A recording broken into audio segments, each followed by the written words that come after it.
Thank you so much for joining us. Me. All those years of saying us, I still cannot get over it. I still say me. Or us. I'll get it right eventually. Welcome to the Edge of Liberty show. It is Friday, October 18th, 2024. Just a ton to talk about. Hey, at 20 past 3, if you're on the East Coast, 12:20 on the West Coast, Melanie Colette will join me. It's an amazing article that she posted that I really wanted to talk about. It kind of dovetails into, I don't know if you watched BZ's show last night with Lonnie and Ralph Chittum's. It kind of dovetails into that a little bit. But if you don't know Melanie, she's just everywhere. She's on Newsmax. Money Talk with Melanie. She is a diva. She is a financial guru. She is, well, her on X, she's New Jersey GOP Diva, NJ GOP Diva. She's everywhere. And she is an alumni here at SHR Media. So it's going to be awesome to have her back. Haven't had a chance to interview her. She's a blast, and you'll really enjoy it. End of the show, of course, we're going to do the cocktail for the weekend. Hopefully you're ready for the weekend. You did make it for the most part. We're almost there.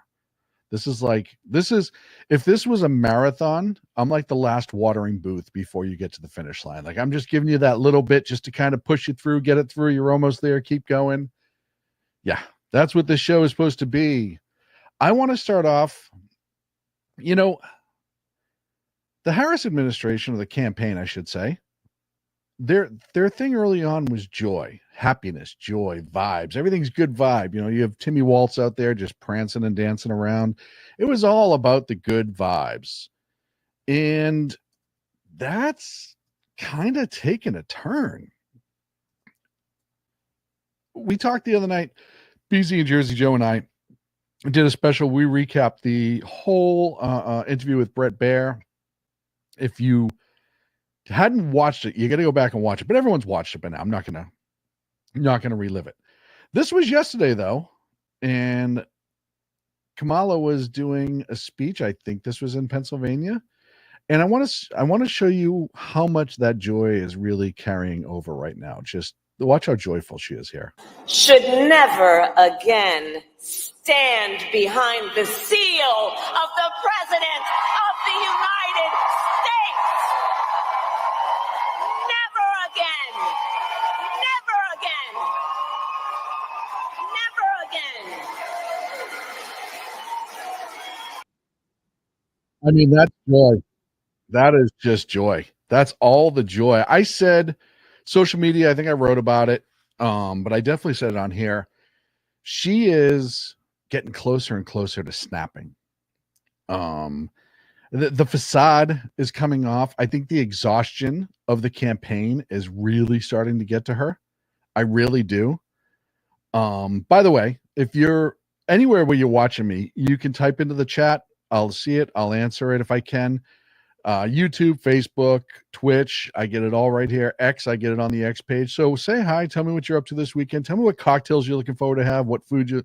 Tell me anything about your weekend that you're excited about. And I'd love to hear from it. And if it's nice, I'll read it out. If it's not nice, I will not read it out, but I'll probably giggle about it. Yeah, so the joy is just wearing off, it would seem. And there's a reason for that. There's a lot of talk on social media. I can't independently confirm this, that there's a lot of infighting going on in the Kamala campaign. There's a lot of not so much joy going on with the Kamala campaign. And it makes sense. It really does. I mean, and I'm going to give you the disclaimer again about polls. Don't believe the numbers. Don't care. Everybody shows up. Everyone votes. No 2020, no red wave, et cetera, et cetera, et cetera. But I'm looking for, well, I don't even have to look for it. I'll pull up my own article on shrmedia.com. So the New York Post, there was the funeral this week for Ethel Kennedy, who passed away. And of course, it's a major Washington funeral. So all of the Washington elites, former presidents, etc., attended. Bill Clinton gave a very weird eulogy about how Ethel Kennedy loved to flirt with him, because could that be any more on brand for Bill Clinton? I mean, let's be honest. Could that be any more on brand? Woman's laying dead in the casket, and he's like, yeah, you know, she used to flirt with me. Like, how do you get on stage and say that in front of her family? I understand that there's probably a little bit of the old, like, I don't know. There's probably like an old cutesy thing to that, maybe. But when you're Bill Clinton, you got to be able to read the room. And the room is, when you walk in, women get scared. So to say in front of a grieving family, hey, just so you know, your grandma used to flirt with me when no one else was talking, is the most bizarre and on-brand thing in the world. But that's not the only thing that happened. No, that's not the only thing that happened. These two had a little conversation. I don't know how much you can see. I'm not going to play this particular clip, because this particular clip, I think has a voice dub that I don't want to play over it. But on the article on shrmedia.com, I picked up from the New York Post. The New York Post hired a professional lip reader. The person's name is Jeremy Freeman, based out of London. He was born deaf, and he is a forensic lip reader. He's used in court cases, university colleges, expert witnesses. Like, this guy's job is to read people's lips. In that quick clip that everybody saw, the conversation was this. Biden says, she's not as strong as me. Obama says, I know. That's true. We have time. Biden says, yeah, we'll get it in time.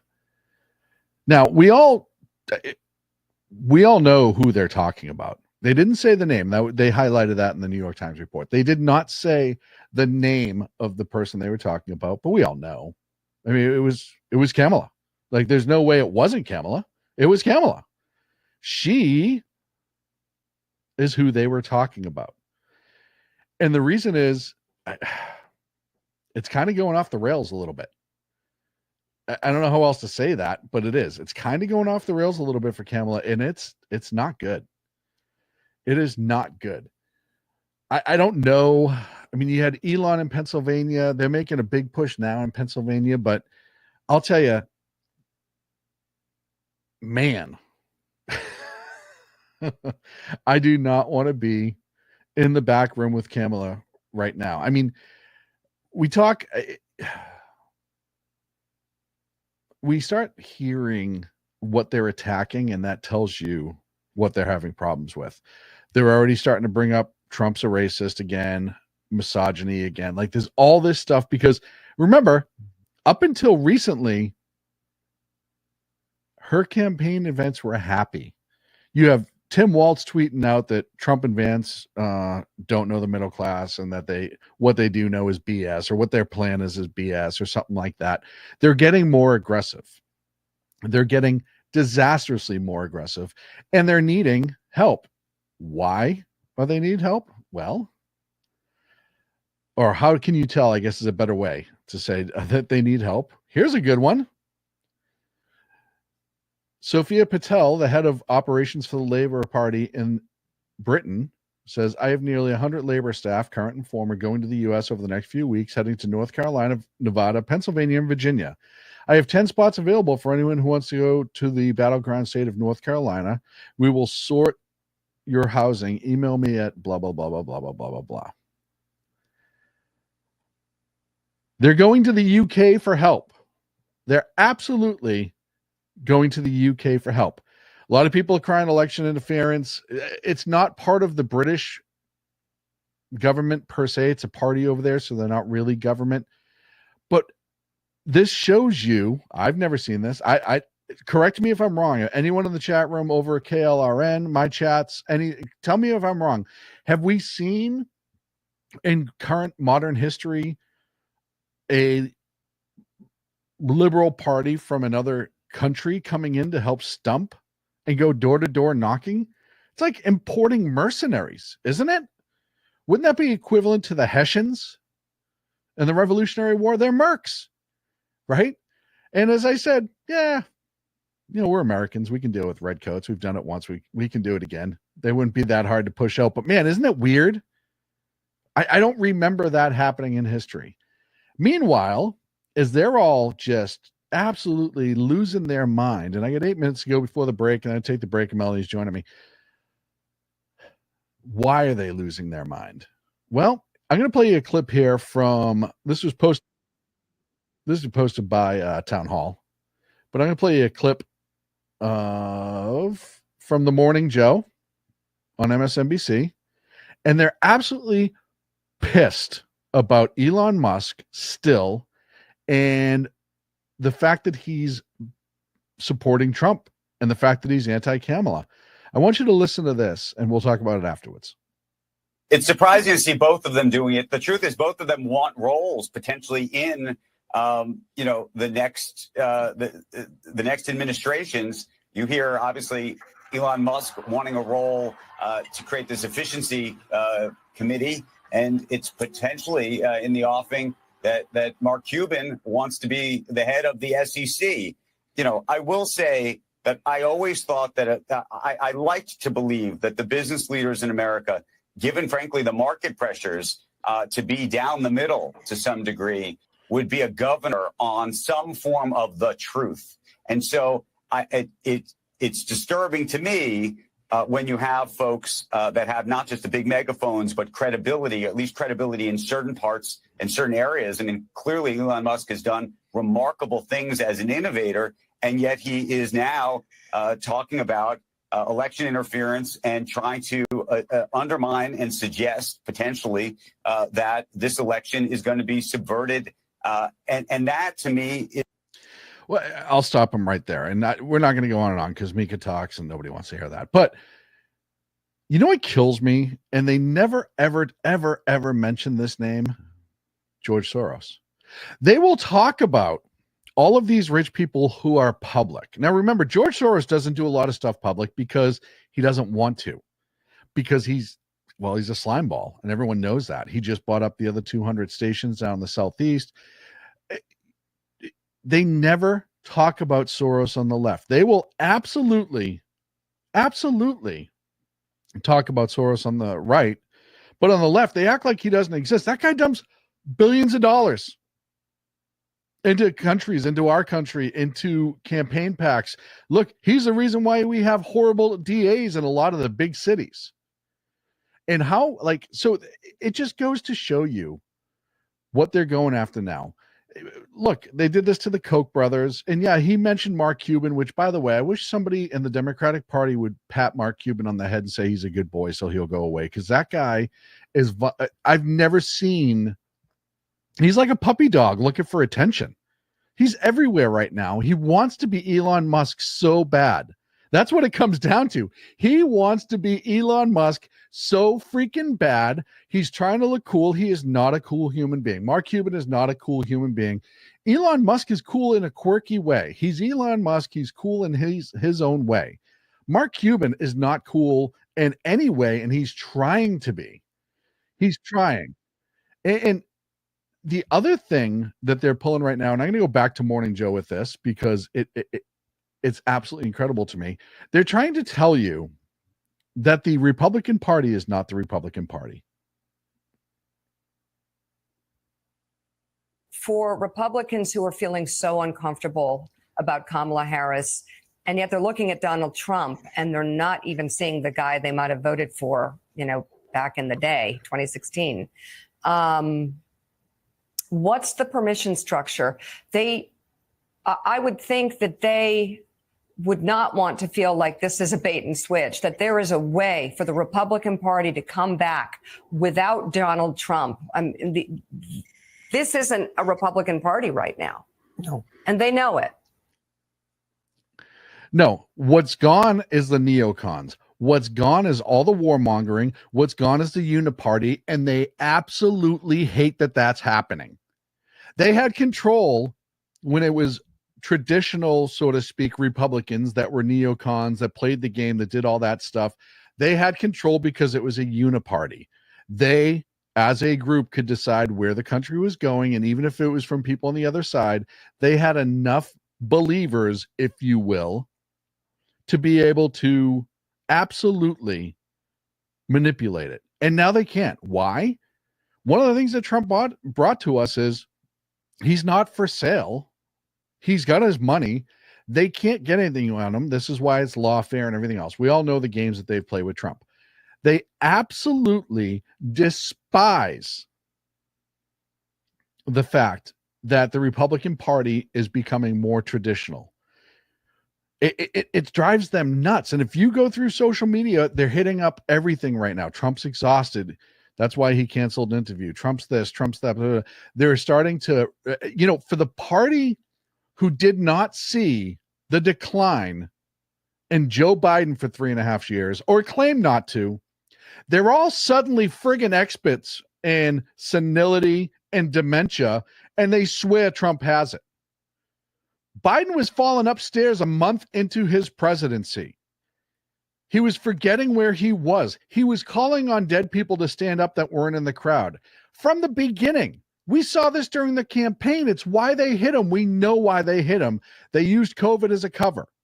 But that's why they hit him. But now they're all experts. All of them. You see it all over the place. Kamala HQ posting pictures where it's obviously they've changed the coloring on it, so Trump looks absolutely horrible. Oh, he's exhausted. He can't keep up with it. By the way, he and J.D. Vance have done 2-1, has outdone interviews versus Kamala and Waltz. Interviews 2-1 since Kamala entered the race. It's been 2-1. Okay, Trump's done straight up pressers. 2 or 3 of them, not even just randomly, right? So they're doing everything they can to try to disparage Trump. Why? Because she's a hot mess right now. She's entirely a hot mess right now, and everybody sees it. You saw that Bret Baier interview. She's pissed. She doesn't like the fact that she's not able to go certain places and just blurt out whatever she wants, and the talking head clapping seal on the other side just goes, "That's great. That's great, Madam Vice President. Thank you." It's sad. It's more sad every single day. And it's just, I'll tell you, I don't know what lengths they're going to go to, but the lengths they're starting to go to are at least hint at, it's going to get ugly before it gets better. We're what, 19 days from the election? 19? Am I right? 18? Something like that. And I don't see this easing up anytime soon. We're going to take a break. We come back. Melanie should be joining us, and we will talk to her about the article that she posted and just more about what's going on with Melanie right here on the Edge of Liberty show on the SHR Media Network with our good friends over at KLRN. Check them out. Be right back. Conservative media done right. You're listening to the SHR Media Network.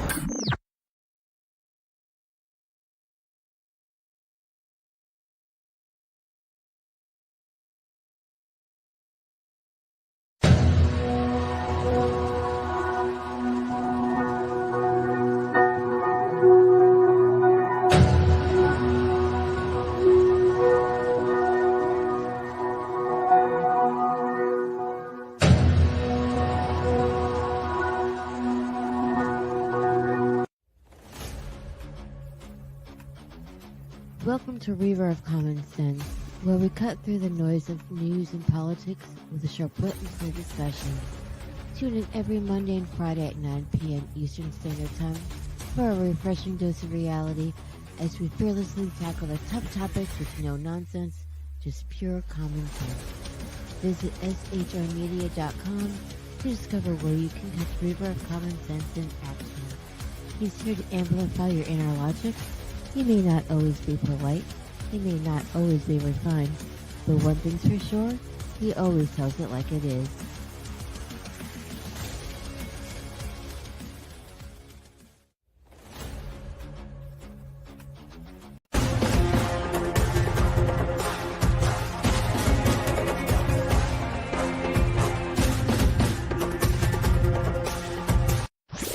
Conservative media done right.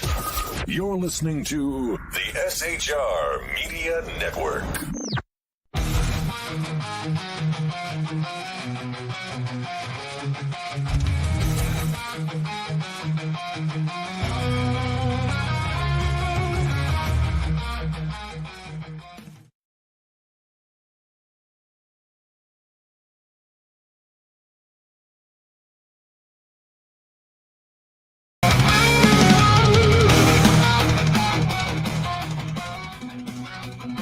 Welcome back to the Edge of Liberty right here on the SHR Media Network, simulcast over with our good friends at KLRN Radio. Hey, folks, you haven't had a chance. Do me a huge favor, and I'll know if you don't do it. Go to shrmedia.com. Scroll all the way down the bottom of the main page. You can subscribe for our emails, get all of our articles, all of our shows. We don't sell the lists, and we won't just randomly spam you. If you'd help us out, that'd be great. Also, if you like anything we say or talk about, I'm going to try it right here. It's always reversed. Nope, the other way, dummy. There it is. Feel free to throw me a tip. I love bourbon. Bourbon loves me, and I need a good budget for it. So we do have Melanie coming in about 7 minutes or so. I know I said 3:20. I was wrong. She's right, because believe me, she's always right. But I do want to talk about the Al Smith dinner last night. And I know if you're watching on KLRN, Rick just did a whole bunch of these, but man, some of these were absolutely hysterical. It was just too good. It was just too good to ignore, to be honest. Here's one of the ones that was on the list of my favorites just because, well, I don't know. A lot of people saying Trump should be a comedian after this. He was in a room. I'll tell you, everybody who hates him, minus Kamala Harris and Joe Biden, were in that room last night. Not going to lie. I will say Jim Gaffigan did an actually really good job as MC. And I know Jim got political a couple years ago. I used to love his stand-up until he got political, and then he just annoyed me. But last night he was good. He hit everybody equally. He actually had a couple zingers on the Bidens and Kamala. I'll play that. But this is Trump talking about why Kamala was not there last night. But I don't think Kamala has given up yet. She hasn't. Instead of attending tonight, she's in Michigan receiving communion from Gretchen Whitmer.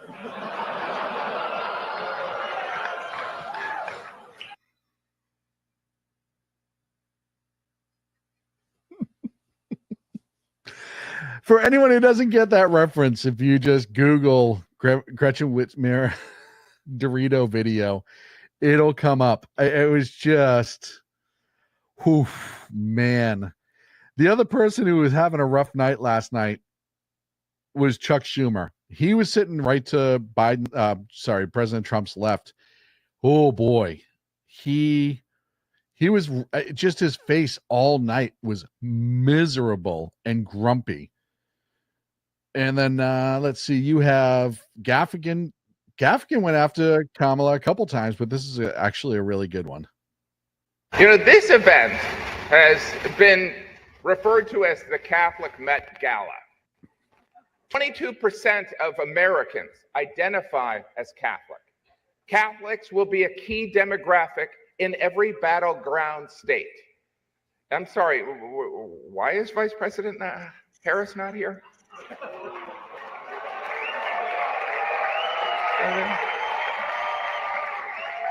I mean, consider this. This is a room full of Catholics and Jews in New York City. This is a layup for the Democratic nominee.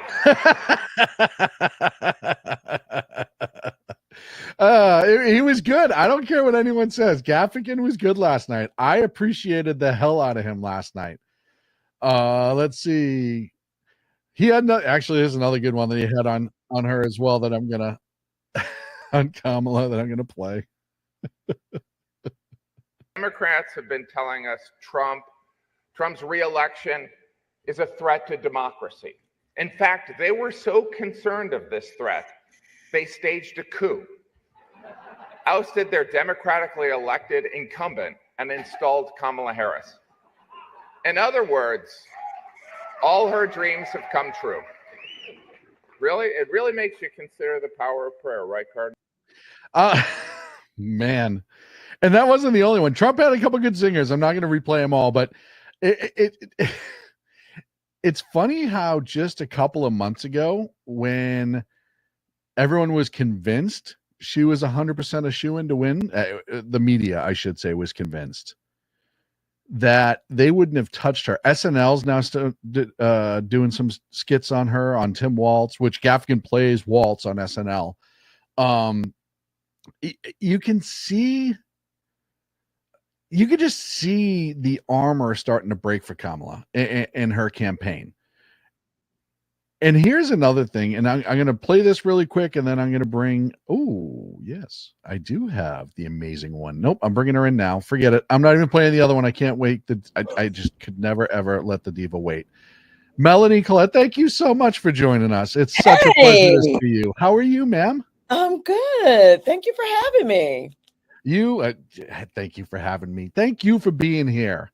Listen, you know I'm ride or die for SHR. You know that. I said earlier in the show that you are an alum that we're so proud of, and all the things that you've gone on to and you've succeeded in, and just everything we knew you were, which is why when we were getting you for cheap, we jumped all over it. I'm not gonna just make sure that fat check is on time. What have you been up to besides being all over Newsmax, besides being everywhere right now? Well, one of the things that I got asked all the time, especially when I first started doing media, was whether or not I would ever run for office. And I was always like, no, I've worked on campaigns, blah, blah, blah. I like being behind the scenes, et cetera, et cetera, et cetera. And then I ran for office last year. Yeah, I was going to say, which I saw coming. Even when I took my social media hiatus, I'd peek in on people, and just do the things. And I peeked in on you, and I saw you running. I was like, knew it. I knew that was happening. And I really wasn't, not because I didn't want to serve. Listen, serving is, it's what I do, right? But, listen, if you've observed the presidential campaigns or even some pretty contentious, congressional campaigns, you see how vicious they can be and how they bring up stuff that has nothing to do with how you're going to manage and be an administrator in a government or legislate. And nobody wants that kind of their family to be the target of that kind of vitriol, or surely themselves being the target of the crazy. Because if it was just, straight up, fair and square, everybody, just runs based on your credentials and your good ideas, that'd be one thing. But that is not the nature of the political landscape. No, it's all just, I mean, politics used to be that they ran on the policy, and occasionally you get a couple digs in about little personal things here and there, but it used to be much more kind-hearted. Like even when back in the day when Reagan was running, right, and they were going after him about his age, they'd bring it up, but they weren't doing it in a way to be insulting. Usually there was a joke thrown around it, or it was even more of a quip, but it wasn't like, oh, this guy's going to kill us all because he's old per se. And it's funny how, we know how the media is. We know how they're programmed. We know how this happens. They throw out, and I was just talking about it too, how all of a sudden they're all experts again in dementia and senility after watching Biden for 3.5 years and saying nothing about it. Now they're all calling out Trump. Oh, he's showing signs of dementia. He's showing this, he's showing that. But they ignored it for 3.5 years with Biden. Exactly. And the level of gaslighting too is just just absolutely super annoying. No one is really sticking to policy anymore. And it's all kind of based on emotion and personality. And, the part about character really cracks me up. Who does not have character flaws? We're all everybody. human beings. Yep. Right. And it's funny because Trump's always been pretty honest about his character flaws. Like, it's not like he's ever really denied much about who he is and what he's done. And then you have the other side. Look, you look at Kamala's history, there's some character flaws there that nobody wants to talk about. And when you do, they throw whatever label on you they can. They do. And, as a woman, it's tricky, right? I don't like, and when I mentored, teenage girls, I would tell them this all the time. Like, it's not fair, but this is how it works. Like, you could end up being the CEO at Google, and at the end, at your 20th year high school, reunion, you'll still be the chick that did something naughty with a boy underneath the bleachers at a football game. That's just how it works. So you have to really guard your reputation, unfortunately. But also, I don't like people on my side of the aisle or, saying stuff about her sexual past. Who cares? Because it's a distraction at the end of the day. No, and I agree with that. My problem is they're replacing it with a false history that she did not have a starter that most people would not have in their political career. Well, facts though. And like, even if you pull the sexuality out of it, let's just say it was an uncle. Let's say Willie was a good family friend and there was never anything romantic between them. She was lifted up where other people would not have been. Absolutely. And I think that the divide needs to be lost. Like, I don't care personally about it. We've all made the joke, whatever, but I make the jokes about myself. I'm fair game. You know me, nobody's off limits. But the trade-off to that is she was groomed from the time she got out of law school to be the person that she is today.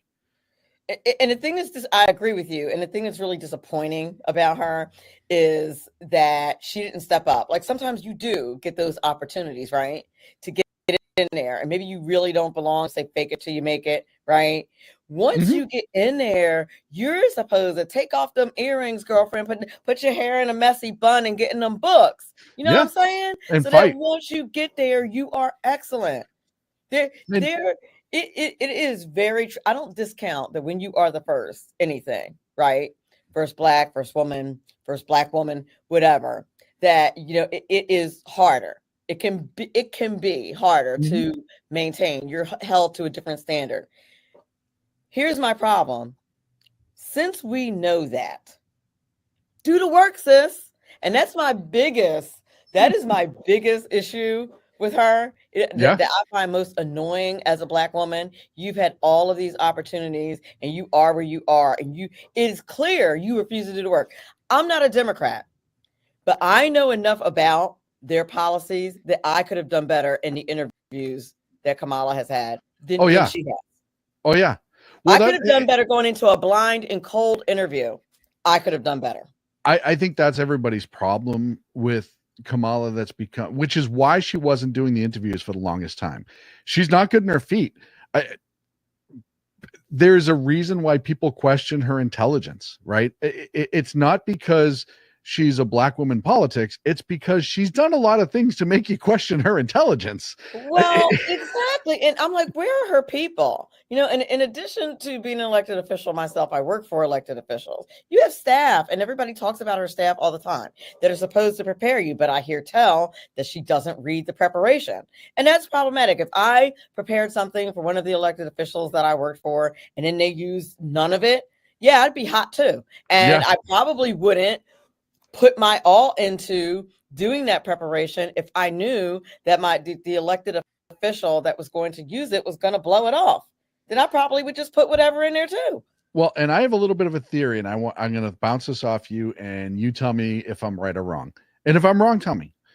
she's an AstroTurf candidate. Like I said earlier, she's been raised since she got out of law school to be this person that she is now. The problem with that is she's never had a thought of her own. She's never been in charge of herself. Other people have always been telling her.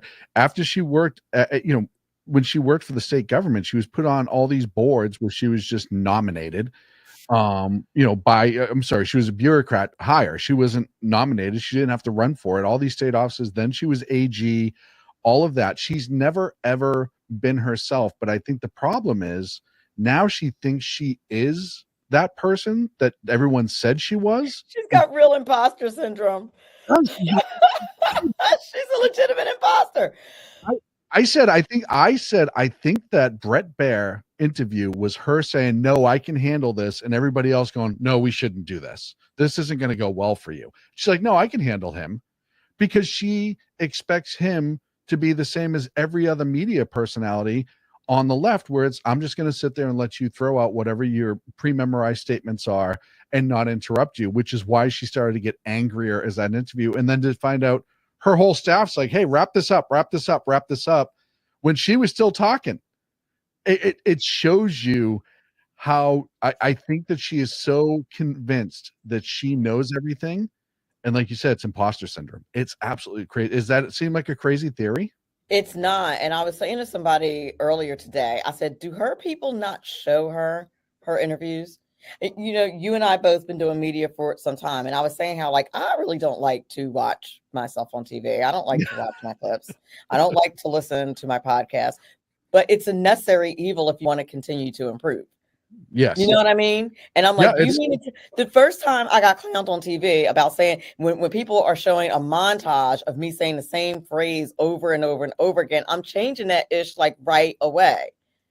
I used to have an issue with the word absolutely, to the point where one of my fans, and he was not being malicious at all, he was being funny, and it was hilarious, made like a meme of me saying absolutely. And it was hysterical, right? It was hysterical. Yeah. But I hadn't really been listening to myself then. And I had to do the same thing. I had that little bit, as they say, come to Jesus moment about some of the words that I would use repetitively. Yes. And I still do it every once in a while. And if I say it normally now, I still try to ask myself if I've already said it 5 times. Yeah. Yep. But my point is, you would think she would. I was floored that she's still saying it. And I'm like, if her staff doesn't like her, as a staffer myself, one of my goals is always to protect the elected officials that I work for. Like, I'm a protector from that kind of foolishness. So you would think, I work for state legislators, you would think on that level, they would be you're supposed to be running in front of those bullets for your elected officials so that they don't look stupid on national TV. That is not supposed to happen, but either they don't like her. And listen, if you have a 92% turnover rate in your office, right? And you're afraid that you're going to get yelled at, maybe they just let her do her. I mean, that's what I would do. I've had bosses that chose not to listen to me. And then you have to go ahead and play dumb. And then when it blows up in their face. And it will. It absolutely will. When it blows up in their face, you don't even have to say, I told you so, because they know you told them. And then they'll listen to you in the future. But she seems to have a really hard head. So, and you nailed it with a 92% turnover rate in her office. 92% turnover rate. That's a boss problem. That's an environment problem. I've managed for years. If I started losing 92% of my staff, you have to go get up out of your chair, go walk in the executive bathroom, look in that mirror and say, what the hell is going on with me? Right. Because that's all on you. You compare that to Trump, who had an executive assistant for 24 years. Yeah. I've been an executive assistant. I know exactly what that's like. And I could completely understand why she was in tears. I was an executive assistant for a gentleman for 14 years. And I would never want to testify against him about anything. Right. Because when you have that kind of relationship, you're a protector. So I don't think her staff is protecting her, or she's kind of how Trump was when he first ran, where like he had a lot of advisors and he wasn't really a good listener, but he seems like he's learned his lesson a little bit listening. Listen, old habits die hard, but I think I think he's much more disciplined than he has been before. I think that's why he's a more dangerous candidate, is he's actually playing both sides of the field at the same time. He's doing the I'm still Trump and I'm going to say and do what I want, but he's also mixing in that I can be a little bit of a politician. I can beat them at their own game, and I know when to. I mean, if you watched him last night at the Al Smith dinner, I mean, he was throwing barbs all over the place, but he was doing it smiling. He wasn't doing it angry. He was letting you, hey, this is comedy. We're having a good time. But when he's sitting there just nailing Chuck Schumer, who looked like he wanted to crawl under the desk and slither away, but it shows you like he's matured in that way, and he's also get the. I think the last election really kind of taught him he has to play the game, but not give up who he is, which I think he's doing much better. Yeah, I think he's finding a balance. I actually have a comment out of the chat by someone named Julie B that I want to get your reaction point. So the sticking point about Kamala's sex life is only that she used her body to advance her career, whereas Tulsi, on the other hand, used her body in defense of her country. Amen. It's definitely, like I said, we all make the jokes. I'll be the first one. I've made every joke, but I've made every joke about myself and other people. I make jokes about Trump just because it's funny, you know? Right. But when you break down on a analytical standpoint, she's not doing, like you said, she's not doing the work. She's not presenting her case, which tells you that they don't have a case to present. She can't get away from Biden, and she can't get away from the fact that she held a coup on Biden. And you know what makes me the most angry, particularly now as an elected official myself? Only one thing? I said the most angry. There's several things that make me. There's a long list of grievances. I have a Festivus, a political Festivus, if you will. A list of grievances. That's the dated Seinfeld reference. But what makes me the most angry about her is that she is not a servant. And it's clear that this is a power grab. And the reason why that is clear is because of the way she switched on her policy positions. They're not genuinely her. And I don't even think she believes that the policy positions that are genuinely her are beneficial to the people. But more than that, she doesn't care whether the people she represents agrees with them or not. And I find that highly problematic. Part of the reason why I'm able to say the things that I say and why I probably am not going to go but so far in politics is that my constituents, I live in a very red county. The constituents that I represent are very conservative, and my beliefs are their beliefs. And as a representative for them and supporting policies that they believe in, that's why I am the way where I am.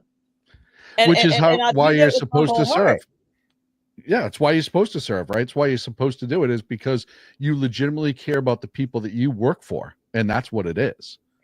Right. And if you are going to pivot, you should be able to explain why. She has had I'm now a Christian style conversion on many of her policies. Anybody who is a Christian knows that there's a moment, there's a story, there's a testimony behind how you came to be a Christian, right? She has none of that. Yeah, you don't 180 into that for no reason. Usually there's some sort of stuff happening or event in your life that creates that. Exactly. And she's got none of that. So she either avoids the question altogether or she lies. Well, right? No way. But she never explains herself. And that tells me that she doesn't actually care about us at all. Well, and I'm going to add some. I'm going to bring something in really quick here, because for the party that does not like the founders, and for the party that has constantly bashed the founders for being horrible human beings and the Constitution means nothing, this went up on her. There it is, and I'm going to put us to the side here. This went up on her X post. She starts quoting or citing George Washington suddenly. In 1776, George Washington now.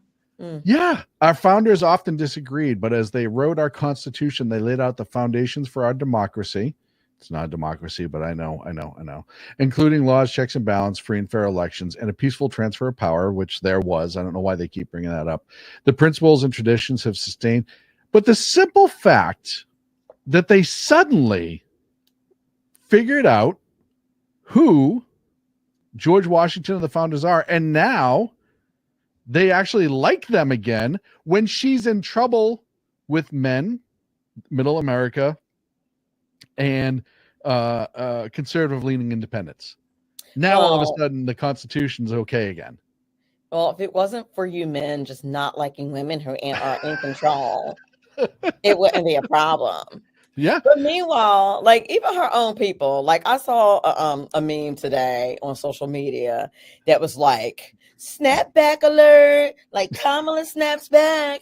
And I was like, and that's the BS right there. That's my problem right there. Right. And you know what she's was it yesterday's press rally where she you want do you know what that person went down the street? Do you know what that person yelled? Girl, there's a video from somebody in the crowd. That person yelled, "God is great." And then she said, "I think you're looking for the other one down the street." There's somebody with their cell phone video.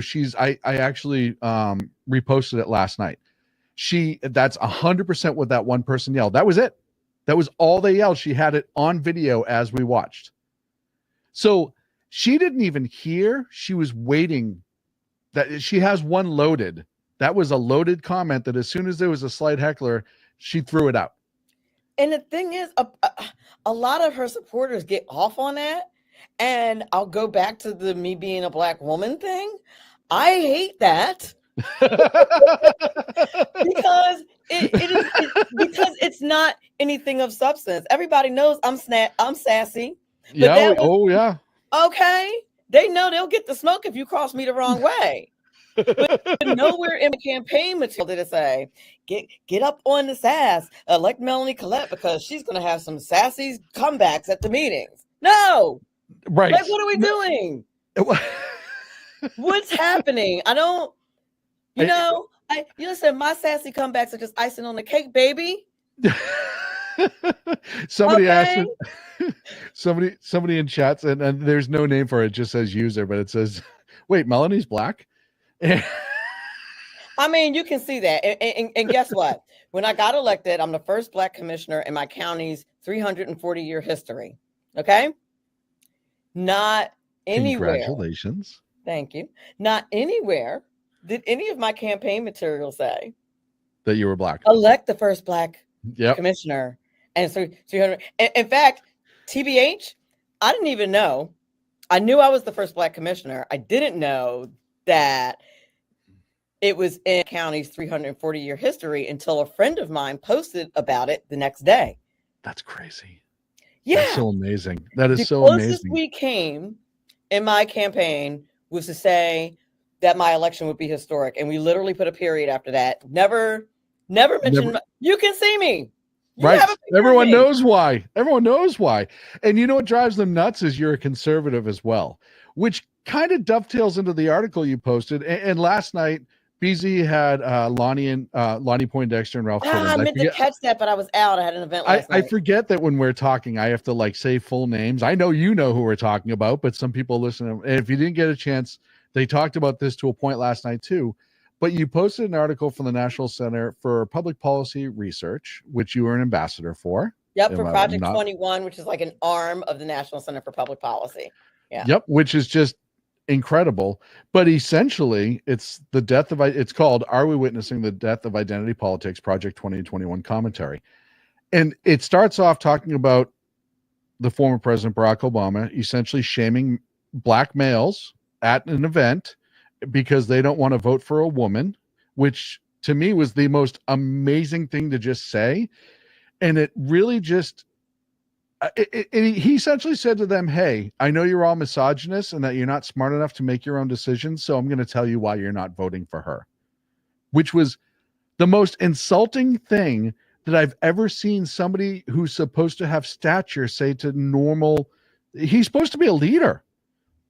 Instead of saying, why don't you tell me why black males will not vote for Kamala Harris right now? He told them why and then said, we need to do something about it. Am I wrong?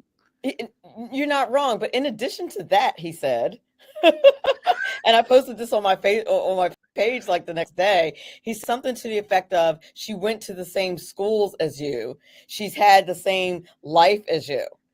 She hasn't. What connection to public? First of all, Kamala is about as street as my behind is. I grew up in Cape May County, which is 4% black.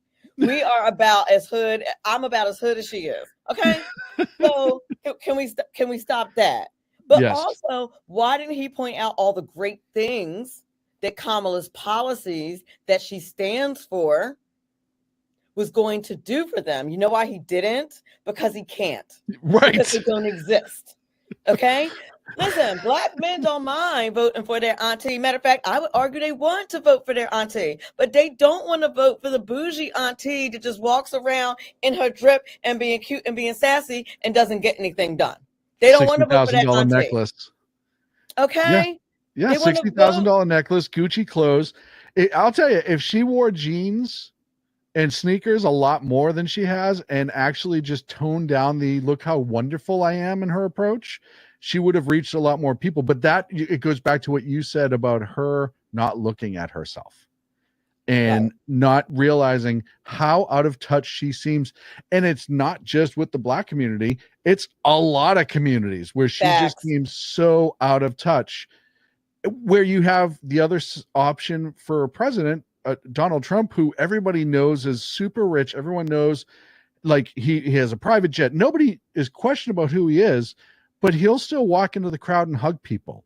He'll still sit down and take personal moments with people that seem very, very authentic. I mean, Your girl is not trying to do that. I promise you. Kamala ain't trying to do that. She is not that. She is not that girl. She just isn't. And that's her biggest problem. Nobody feels like they can relate to her on a personal level, whereas they honestly feel like if they sat down with Trump, they could have a conversation with him. And quite honestly, I think the same thing for Obama. I'd hang out with Michelle and Barack in a New York minute. I'm not going to front. I know probably some of our conservative audiences are like, really? Yeah. Well, they don't understand why. Because they seem like fun people. I have liberal friends.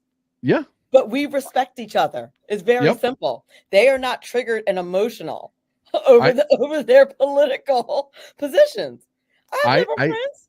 I said years ago, I would sit down and talk with Barack Obama and have a beer because I want to pick his brain and actually have a conversation with him. Because I feel like, even though I know we're in polar opposites, we don't agree on hardly anything, I feel like we could at least discuss what we don't agree about, which you don't get out of a lot of people on the left anymore. They want to scream stuff in your face. But Barack and Kamala, that's the difference between success and not success. Is he knew how to reach people. She knows how to talk down to people, and it's very obvious. Well, I do want to remind everyone, to whatever platform you're watching on, to please like, subscribe, do everything you can to help us out. I'd greatly appreciate it, so I can get wonderful guests like Melanie to come back. And if you have a second, there's a little Venmo tab up in the top corner of the Daddy needs some bourbon for the weekend. Not gonna lie. That's right. And she's gone. There she is. I know the show is supposed to end at 1, but as long as Melanie has time, because I actually want to talk about this article that we haven't got to. Because go ahead. I'm sorry. No. It's me. I mean, it's one of those things. I'm like, I have Melanie. I'm going to pick her brain about everything until she kicks me out. But the National Policy Center, and what's amazing is you start seeing all these young folks, and they are young comparative to me, who are starting to voice just how they don't stand for what the left is standing for the most part, and how they're doing it in an individual way, which young people in general, I don't care, as Lonnie likes to say, what color paint you have on the outside, what paint job you have on the outside. As a young individual, getting away from the woke or any mind virus is a good thing in making your own decisions.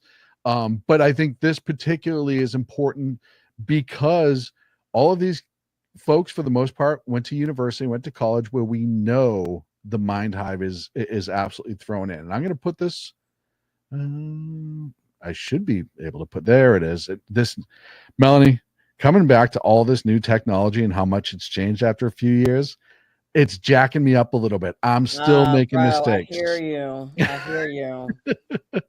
So P. Ray Easley, Project 21 ambassador and Chicago talk show host, which, by the way, there's clips of her on YouTube that I was watching this morning. Definitely worth a listen. But she said, race is dead in the United States of America. Using race has lumped the American Negro into a class with the immigrants, and we're not doing that anymore. No longer will they be able to utilize our social and political capital to advance political goals and that have absolutely nothing to do with us. We're one nation under God, indivisible, with liberty and justice for all, and our country of our ancestors. Now, she used a lot of big words that I am not overly intelligent, so I had to look a lot of them up, but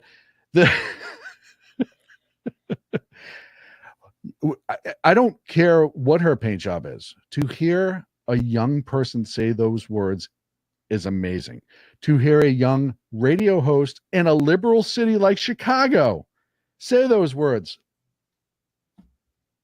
It's heartening, right? You just hope it gives you a glimmer of hope.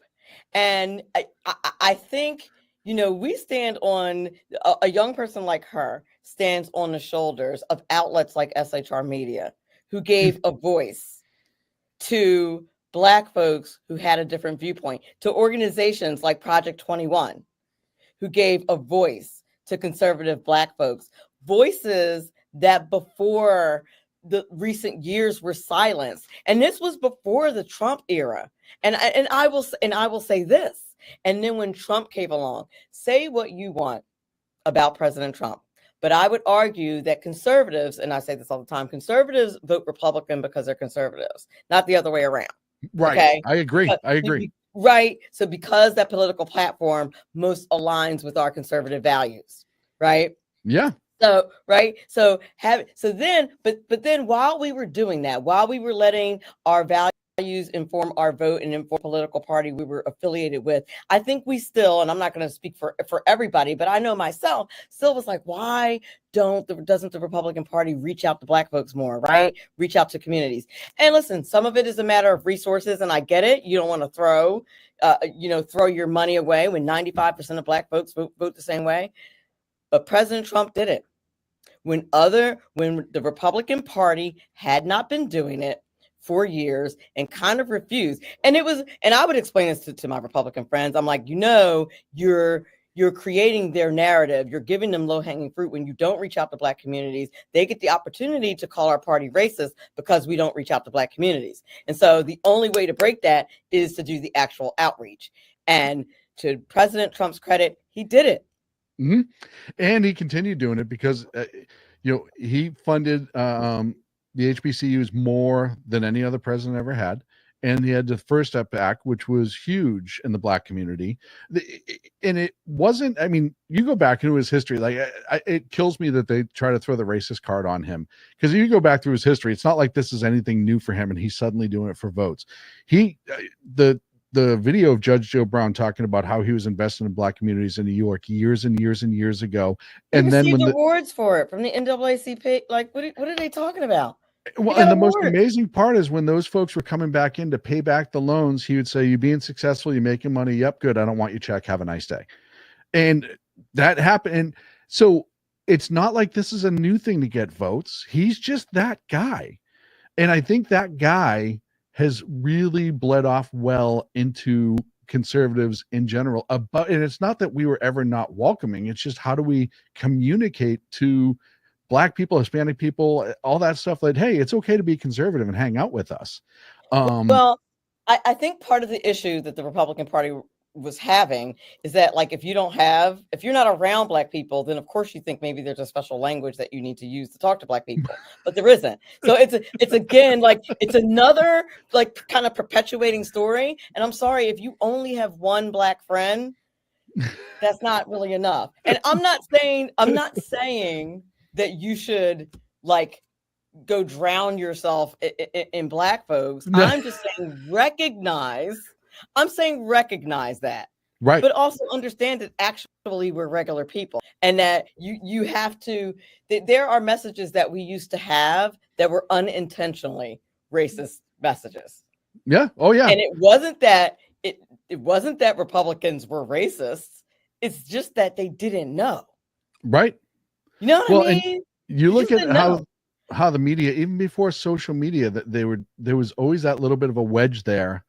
And I said too, one of the things that Obama years did was drive a bigger wedge into racial Absolutely. issues with a lot of people, because people on both sides of the aisle like, well, he hates me because I'm this, when it's like it was pushed. And it, you know, it's one of those things I never understood, which is why when we were able to, you know, start hanging out with you, Ken, Ralph, Lonnie, and we found this group of Black conservatives who were just amazing human beings that could communicate their message well. And we said from the beginning, we're like, why hasn't this been happening for years? Why are we only finding out about this now? Right.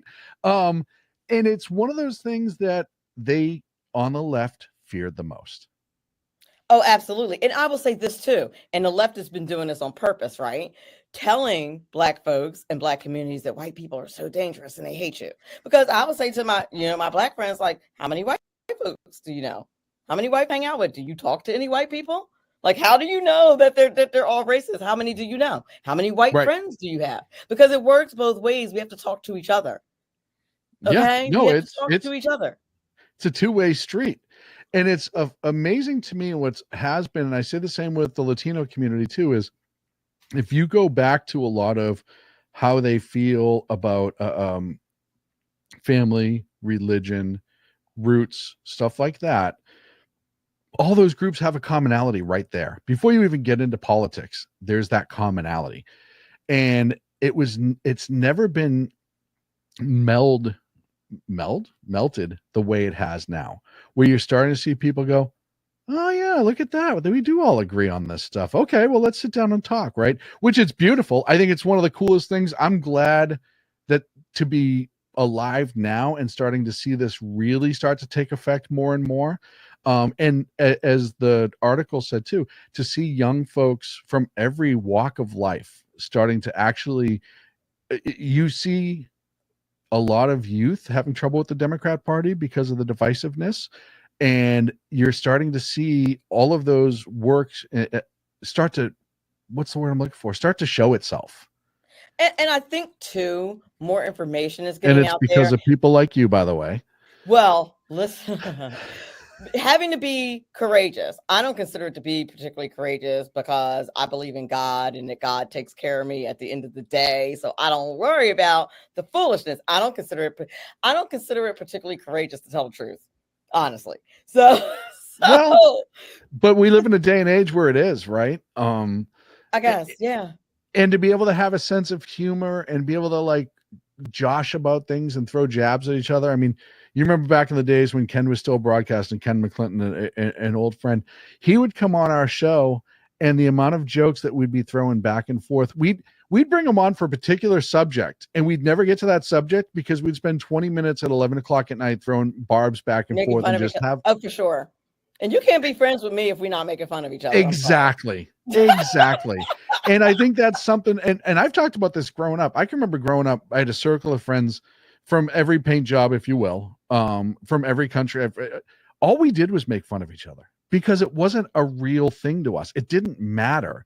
It was a reason that made us laugh. And it was a reason that we were closer. Whereas if somebody ever walked by and said something about somebody individually, we'd all be like, all right, well, I guess it's time to go now. If you want to do this, we're going to do this. Right. But in our circle of friends from all walks of life, we threw all sorts of horrible insults and jokes at each other, and we would be laughing to tears because it didn't mean anything to us. You know, we grew up, look at the old SNL, right? You know, look at Richard Pryor and Chevy Chase. You look at all of the jokes that were made about racial differences back in the 70s and 80s, and we would all laugh about it because we were past that. And exactly. People forget that we were Bunker, past that. The Jeffersons, all of the, you could never have that now. You could never. Blazing Saddles. Sensitive. But you know what? I think the color that matters the most now, and why there also has been such a huge shift, is green. Mm-hmm. The Biden-Harris administration was so terrible and I think the mandates too. I think COVID, when parents got to actually see what teachers were teaching their kids, and they got to actually hear the absolute BS that was going on in these classrooms. I think that was an eye opener. And then the Biden Harris administration got in. Now, I'm going to keep saying Biden Harris because they insisted on it. They insisted. They insisted. Nah, sis. I love it. You're right. It's the Biden Harris administration, ma'am. It was your administration that brought 38% higher gas and 31% higher electricity and 37% higher fuel oil and 24% higher airfare, 42% higher hotel room rates, and 22% higher groceries. Yes, that was the Biden-Harris administration that did that. And I think at the end of the day, people's pockets are hurting. That color green, that's a unifying. Yes. That is a unifying color. Red, white, and blue is super unifying for sure. But nothing is more unifying than green, because at the end of the day, black folks, white folks, green folks, yellow folks, purple folks want to feed their families and want to go on vacation and just want to be comfortable, not living paycheck to paycheck. And their administration spent so much time, and, you know, our security, the borders, which is also not, we treat it as separate from the economy, but it absolutely is tied to the economy.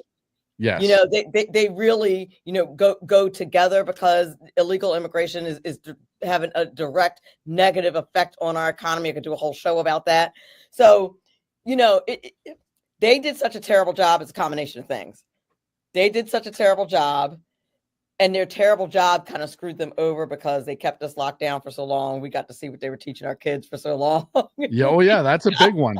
That's a big one. You know what I'm saying? Like, every time you do wrong, every time you do people dirty, every time you do the wrong thing, it will come back to bite you in the hiney. And that is what has happened with this administration, in my opinion. Well, and you start talking about inflation too. You look at, I don't know what the percentage of Americans is off the top of my head that's on a fixed income. I think it's somewhere in the 30s to 40s. And I know you know all this stuff because you're just the money guru and the financial guru.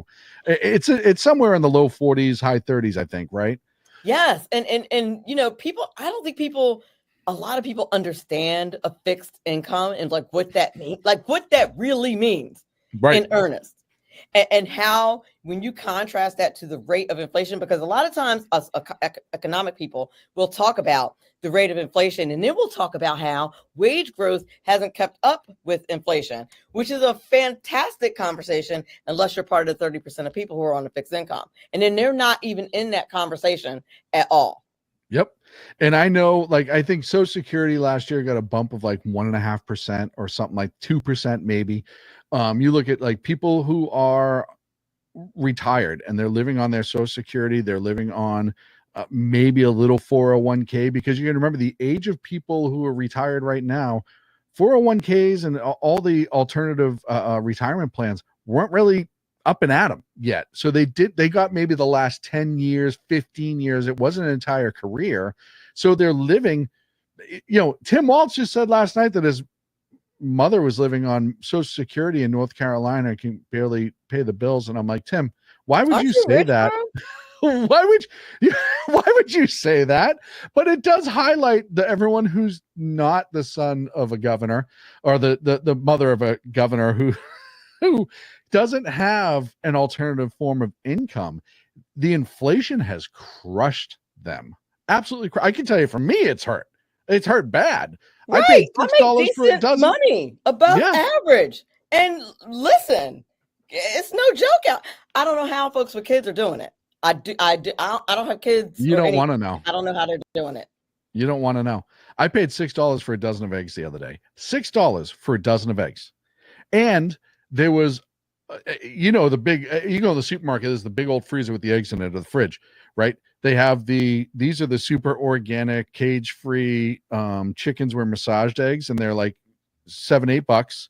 Then you have kind of like the regular ones that are like $6, and then you have like the cheaper ones, which are just like these fell off the truck somewhere. That whole left side was gone. Where I took the $6 one, the regular eggs, I took the last dozen. The only thing that was left is the $7, $8, and $9 eggs. And then I don't know if you've noticed this, but I've noticed this in our stores too. There's a lot more empty shelves. There's not as much stuff being brought back in.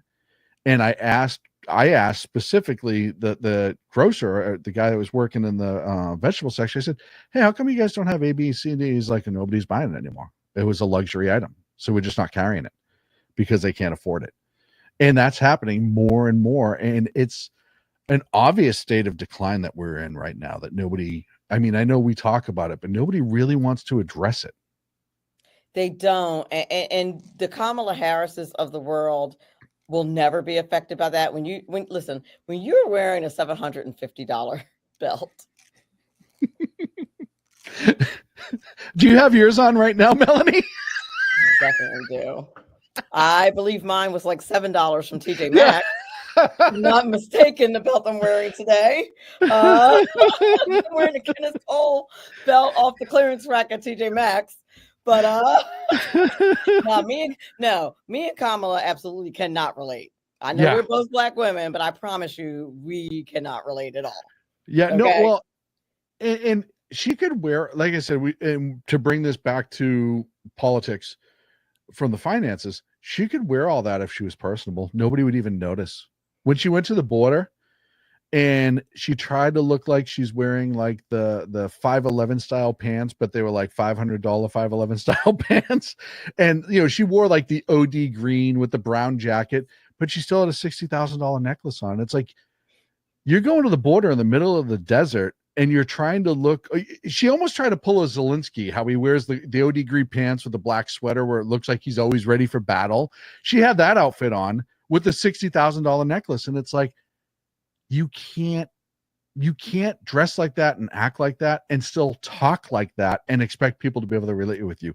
You have to pull one of those out to be relatable, and she can't pull one out. Here's the problem. She's never herself. I don't think Black people would care about her being a wealthy woman if she cared about them. Mm-hmm. Authentic. President Trump is a very wealthy man, but he cares about people. Mm-hmm. He cares about and people. You can tell.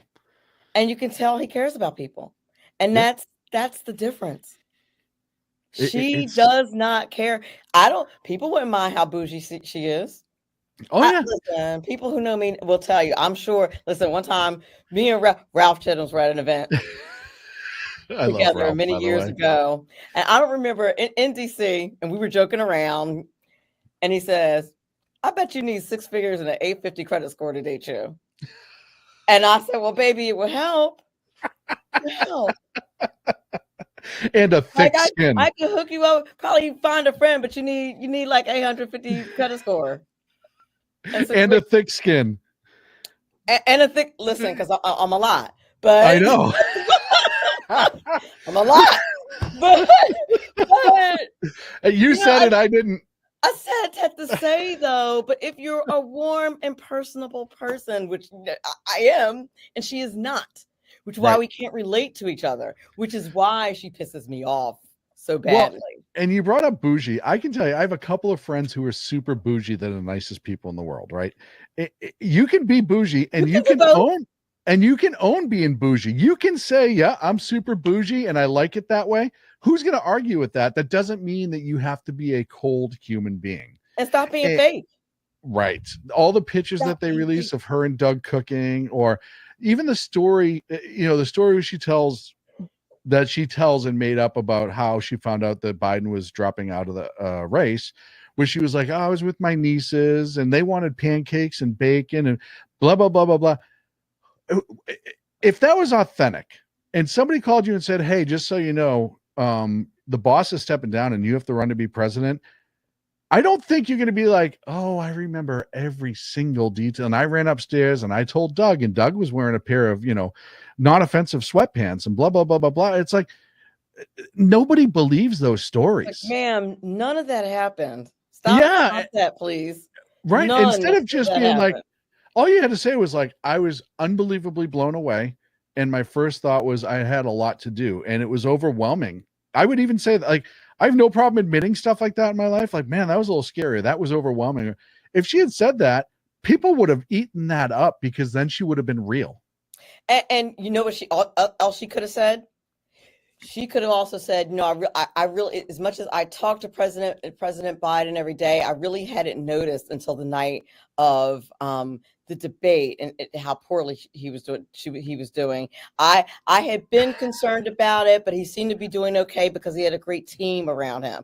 Right. I get back to what I said earlier. She clearly doesn't do the work. I just told you, I know her situation. I could have done better in interviews, just knowing the situation. Well, but she won't be honest with the American people, and that's why she sucks. Well, and now she can't, right? She's so far deep that if she starts backtracking this close to the election, it's going to look even worse. Yeah, the whole thing with her not, and Brett Baer set it up with her on the interview where he said, when did you start noticing that President Biden was in decline? And then she jumps into, he's still the sharpest man. Then I'm like, well, why did you do it then? Why did you and Pelosi and the Democrat elite and Obama say, hey, we're going to soft coup Joe because we can't have him run? You can't have it both ways. I had become concerned last year when this particular incident happened, but I kind of kept it to myself because no one else really seemed to notice. Right. I thought maybe it was me. I thought maybe it was just me that was noticing these things, but it really hit home during the debate. And that's when we started to have conversations about if it turns out that he really isn't able to serve, what can we do? But we know she can't do that because she's made deals. Well, and because he's got to continue to lie. They all covered up for it, right? She was part of the lie. I mean, that's the thing that I think drives people crazy about that. And they did pull a soft coup. Look, if you've seen Joe Biden, Joe Biden does not want to leave that White House. She wants another 4 years, and I think she was setting herself up to run, right? Joe Biden is a much different person, I think, than the media portrays her as. Oh, I think all of those people are. Oh, yeah, but she's, I think her running cabinet meetings, the amount of power hungry that Jill Biden is palatable. I was talking earlier, and I don't know if you saw the conversation. I have it here somewhere. The picture of the conversation that took place at the Ethel Kennedy funeral between Biden and Obama. I heard about it, but I didn't hear details. I've been running all week. But New York Post has a professional, and his name is Jeremy Freeman. He's a professional lip reader. He's a deaf person. He's a forensic lip reader. He testifies in court to lip reading and stuff like that. And I'll read it to you because I want to get your reaction. They don't say her name specifically, but Biden says to Obama, she's not as strong as me. Obama says, I know that's true, but we have time. And Biden says, yeah, we'll get it in time. Get what in time? I don't know what it is, but the fact that they're just yapping about her like that, that's telling. They don't respect her. You could tell they didn't. If you recall correctly, I'm sure many people who follow politics recall, they were about to get rid of her. Oh, she was gone. They were getting ready to get her off the ticket as VP. Yep. It was going to be Josh Shapiro. They were concerned that Black women were not having that, and they weren't. Mm-hmm. You were not taking Miss Chucks and Pearls off that ticket. No way, no how. So, because then we wouldn't have the snapbacks. No, exactly. And we all remember too, not only was she polling horribly, her and Joe never got along. Back in the day, they didn't get right. So, if the wife can't stand you, you're in trouble. You're in a lot of trouble. Listen, I'm cool with the elected officials I work for. I'm cool with all their wives. Right. Oh, absolutely. The wife, if you're in the inner circle, the wives you gotta be cool with the wives. If you're not cool with the wives, you're gonna have a problem. Well, and on top of her polling at 32% as vice president before the coup, everyone forgets that before, and it might have been the day Joe got COVID when he was in Las Vegas and they rushed him home and all that other stuff. There were reports coming out earlier that day that the Biden administration, or the Biden folks and the Harris folks, were yelling at each other in the White House over his cognitive decline. It was coming out, and that was all over social media from sources that work at the White House. So it's never been a lovey-dovey relationship between them. It's not like Obama was with Biden. It was very cold, but they had to do it. They had to do it. Sometimes So- you have to do it. Somebody in chat said Harris for president. I'm an old Christian woman. I don't understand how that part's relative other than just trying to. What part of the Christian part says Harris? Is it the 63 million murdered black babies? Is it the fact that she won't commit to when ending a life in utero is okay because Trump directly asked her 7 months, 8 months, how many months, when is it okay? Because the Lord said, I knew you since you were in utero. He views it as a life. So listen, it's these Christians on the left, I promise you, that get to me the most. But ever since I read that stat that 70% of Christians have never read a Bible, it makes sense why you would think that being a good Christian means that you would vote for Kamala Harris, because you've never read a Bible. You don't understand the journeys of the apostle, people like Paul, people like Peter, and the journeys that they went through before they came to be who they came to be as Christians. These leftist Christians are the ones that grind my gears the absolute most. I love the absolute most. I don't want to hear that, not from one Kamala supporter, about your Christianity, talking about his words. My words bother me. When that woman makes it possible for kids to mutilate themselves without parents' permission, as well as her selected vice president, and when they are killing babies in utero. And the reason why I am focused so much on abortion is because there are things that God hates, and the killing of innocent blood is number one on that list. Innocent blood, murdering, actually not killing, murdering. And there's a difference between killing and murder. And until you get that straight, I will not, as a Christian, support the party that was giving away free abortions outside their convention. So please do not come to me talking about the reason why I'm supporting Kamala is because I'm a Christian. I'm gonna need you all the way out my face with that. I'm gonna need you to go on ahead and read all 66 books of that Bible. And then I'm gonna need you to read the Constitution and the Bill of Rights and align all of those things to a party platform, and then tell me about how you're supporting Kamala. Until you do all those things, get out my face. Ladies and gentlemen, that's Melanie Colette. And I don't know. I just wind her up and let her go. One of the easiest interviews.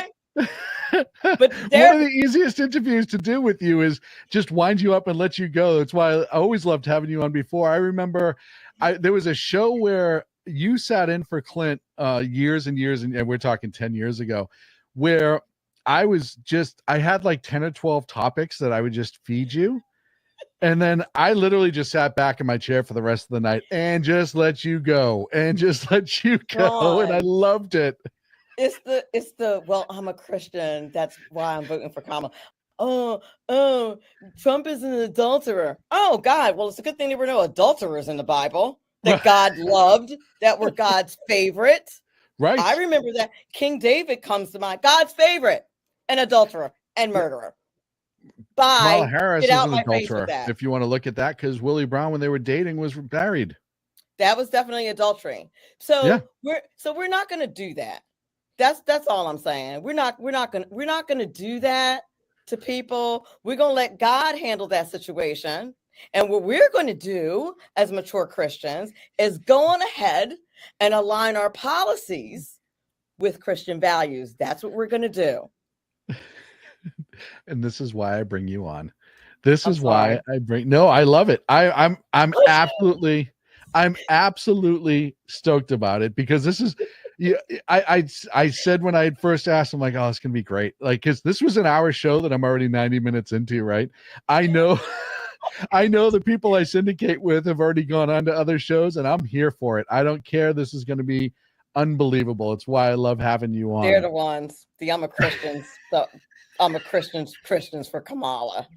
Everybody who crosses you today is gonna have a really bad day now. I feel for them. I really do. Dunkin' Donuts for Weight Watchers. Get the F out of here. I can't.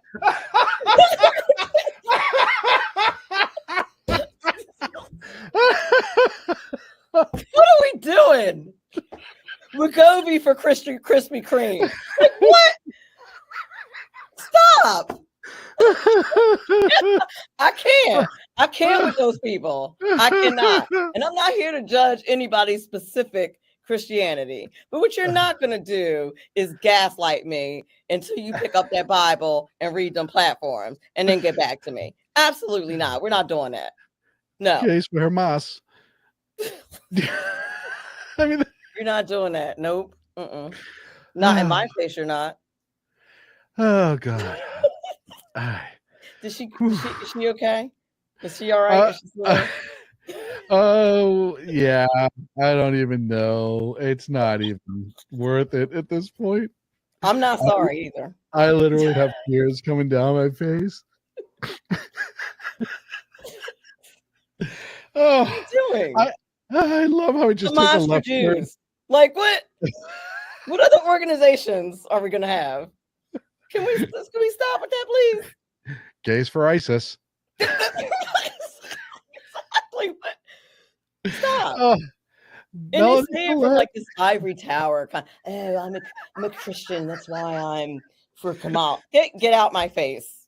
Oh gosh. I'm not letting you do. You're not doing that in front of me ever. I'm gonna write this down because I know what comment to get to trigger you. Anytime we have, anytime the conversation's slowing down, I'd be like, "Hey, this just came out of the chat room." Just get a Christian on the thread talking about that. I'm for Kamala because I'm a Christian. Get out my face. Oh goodness gracious! No, ma'am, and especially a woman. Absolutely not. Melanie, one of my favorite interviews of all time. You just always are just so much fun to have on, and you're so intelligent. And the best part is we didn't even talk about finances that much today. Like normally you're the financial interview, right? Back in the day, anytime I had a finance question to bring it on, then we politics as well. With the inner working of politics was your other forte. But it is good to know that no matter what gets thrown at you, you just are so amazing at it. And so sweet. Thank you. I appreciate having you. Like I said, the fact that you are doing so well, and we're so proud of you as an SHR alum, because I might be coming back. We still need to talk about that. You say the word. I didn't forget about that. I just haven't gotten back to it yet. The answer is yes. So you just tell me what you need, and the answer is yes. It always will. All the folks that we were so tight with in the past, and Lonnie's talking about, we're trying to get Lonnie. BZ's been working on Lonnie. Ralph said last night he'd love to, but his schedule's out of control. And so is mine. It's what I'm worried about. Yeah, I totally understand that. But we'll make it happen. But before that happens, before you come back to SHR, where can we find you at? Anytime. And you can follow me on X at NJGOP Diva. You can like my How Money Works with Melanie Colette Facebook page. Those are the best places to follow me. As a matter of fact, I have a meeting with a client at 4:30. But well, go figure. But you can also catch her on Newsmax that she's become a star on and is absolutely amazing in her appearances. And thank you. I have a hit 7:15 tomorrow on Newsmax, as a matter of fact. AM. At night or in the morning? Oh, I know. I don't know why. Who did you make mad? 7:15 a.m. And that's East Coast time. So I'll tell you, I'll catch it when I wake up. I'll have to catch the replay. Catch the clip on my social media. Yes, ma'am. Always a pleasure. I'm so glad you're doing well. We're so happy to have you. And as always, you're an angel. Thank you. Thanks so much. Have a good one. You as well. Oh, man. The amazing, the incredible. She's just always been from the word go. One of the best friends that we had here at SHR Media. We loved having her, and that was Melanie Colette. Folks, that's it for me. I know I went 30 over. I will do it again. I don't care what anyone says. I was glad to spend that time. You've been watching The Edge of Liberty on the SHR Media Network, also on KLRN Radio. Check them out all over social media as well. I will be back Monday afternoon. I didn't get to the cocktail. I'm sorry. We ran out of time. I'll make up for it Monday. But I'll be back Monday afternoon at noon Pacific, 3 on the East Coast. Make sure you check out all the great shows. Like I said, if you don't mind, I'll get this right someday. There's a little Venmo right there. If you want to throw me a glass of bourbon, I'd greatly appreciate it. Please like and subscribe to all of the social media that you are watching this on. I know you are watching this on a social media, Facebook, YouTube, whatever. Like and subscribe, and I'd appreciate it. shrmedia.com. Don't forget to subscribe there, and we will see you on Conservative media done right. You're listening to the SHR Media Network.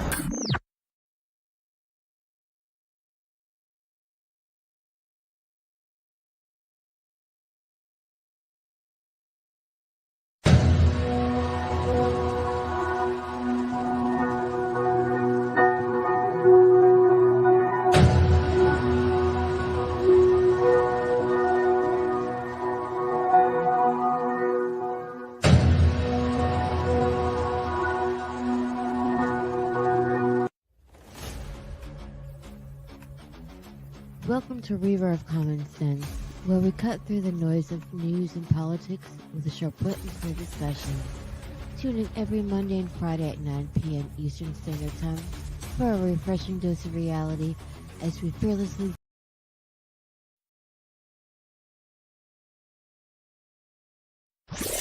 Conservative media done right.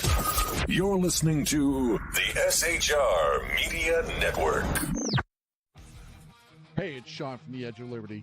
Join me right here on the SHR Media Network every Monday and Friday, 12 on the Pacific, 3 on the East Coast. On this show, we'll discuss news, politics, the government, how cranky we are about the government, and more. If you want to hear hard talk, good interviews, sarcasm, bad jokes, and oh God, that really is me in a nutshell. Either way, check me out right here on the Edge of Liberty every Monday and Friday, 12 Pacific, 3 on the East, on the SHR Media Network.